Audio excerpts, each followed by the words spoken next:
శ్రీకాకుళం జిల్లా పలాస రైల్వే స్టేషన్లో RPF SI Malyadri ఆధ్వర్యంలో సిబ్బంది తనిఖీలు నిర్వహిస్తుండగా 2వ నెంబర్ ప్లాట్ఫామ్ పై అనుమానాస్పదంగా తిరుగుతున్న ఇద్దరు వ్యక్తులను అదుపులోకి తీసుకుని 40 కిలోల గంజాయి స్వాధీనం చేసుకున్నారు. వాళ్ళిద్దరూ వెస్ట్ బెంగాల్ రాష్ట్రానికి చెందిన భార్యాభర్తలుగా గుర్తించారు. ఇద్దరు ముద్దాయిలను అదుపులోకి తీసుకుని విశాఖ కోర్టులో హాజరుపరుస్తామని శుక్రవారం మీడియా సమావేశంలో జీఆర్పీ సిఐ రవికుమార్ తెలిపారు. ఒరిస్సా రాష్ట్రానికి ఆనుకొని ఉండడం వల్ల ఎక్కువ మంది స్మగ్లర్లు గంజాయి అక్రమ రవాణాకి రైలు ప్రయాణం ఎంచుకున్నట్లు సిఐ తెలిపారు.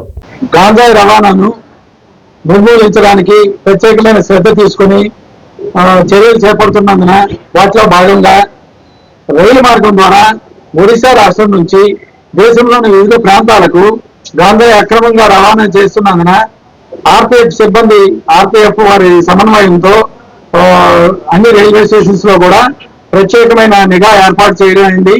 ఆ ప్రత్యేకమైన నిఘాలో భాగంగా ఈ రోజు ఉదయం పలాస ఆర్పీఎఫ్ ఎస్ఐ గారు మాల్యాద్రి గారి ఆధ్వర్యంలో సిబ్బంది పోలీస్ స్టేషన్ రైల్వే స్టేషన్ పరిసర ప్రాంతాల్లో తనిఖీలు నిర్వహిస్తుండగా ఒక ఇద్దరు వ్యక్తులు గంజాయిని తీసుకుని రవాణా చేయడానికి రైలు మార్గం ద్వారా రవాణా చేయడానికి పలాస రైల్వే స్టేషన్కి వస్తుండగా పుట్టూరు బ్రిడ్జ్ దగ్గర వారిని అనుమానించి పట్టుకోవడం జరిగింది.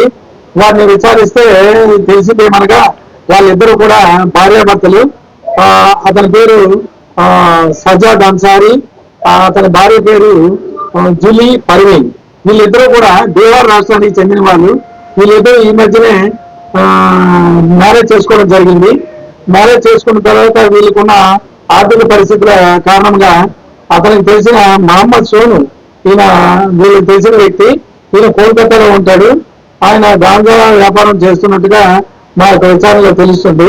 ఆయన ఏంటంటే వీళ్ళకి ఆఫర్ ఇచ్చాడు, ఒక్కొక్కరికి 10,000 రూపాయలు ఇస్తాను, మీరు బరంపూర్ వెళ్ళండి, బరంపూర్ వెళ్ళిన తర్వాత ఒక పర్సన్ ని, అదే ఆయన పేరు సమీర్ సబార్, ఆ వ్యక్తిని కలవండి, ఆ వ్యక్తిని కలిస్తే